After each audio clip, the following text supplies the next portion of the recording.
सबों को जय यीशु, प्रेस द लॉर्ड। यीशु सहाय। मेरी गवाही मेरे पिताजी के तरफ से है। मेरे पिताजी पिछले साल सितंबर महीना में उसको अचानक से हिचकी स्टार्ट हो गई। सबको पता है कि 1-2 मिनट अगर हम लोग को हिचकी स्टार्ट होता है तो कैसा लगता है। मेरे पिताजी को कंटिन्यू 3 दिन हुआ, उसके बाद हम लोग दवा कराए तो ठीक हो गया।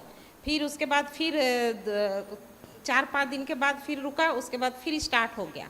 तो हम लोग दवा ववा कराने हॉस्पिटल सब एडमिट करने ले गए।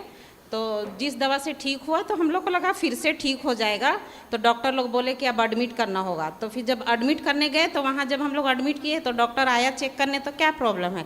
तो हम लोग बोले कि नहीं हिचकी प्रॉब्लम है, तो अभी तो हिचकी नहीं हो रहा है ये बोले। तो हम लोग बोले फिर भी देखिए ना, हिचकी से थोड़ा शरीर कमज़ोर हो गया, 1-2 दिन आप एडमिट कर लीजिए। तो एडमिट किए तो फिर भी हिचकी नहीं हो रहा था, तो हम लोग 1-2 दिन छुट्टी करके घर लेके आए।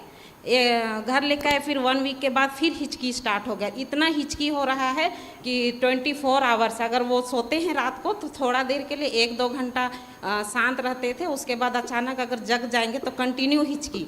और ऐसा हिचकी होता था ना कि करते करते उनका सांस अटकने जैसा होता था। तो हम लोग को एनी टाइम हमको माँ को किसी को भी उनके पास बैठे रहना पड़ता था कि कब हिचकी होगा। और उनका जल्दी से चेस्ट, हम लोग हिचकी अटकने लगता था तो जल्दी से हम लोग उसका चेस्ट को रगड़ते थे। तो उस हिसाब से हम लोग को बहुत डर लगने लगा। फिर हम लोग प्रार्थना योद्धा में कंटिन्यू हम लोग फ़ोन किए, व्हाट्सएप किए कि हम लोग के लिए प्रेयर कर दीजिए। तो फिर यहाँ पे वचन दिए प्रार्थना योद्धा से, फिर हम लोग कंटिन्यू वचन पढ़ने लगे। फिर धीरे धीरे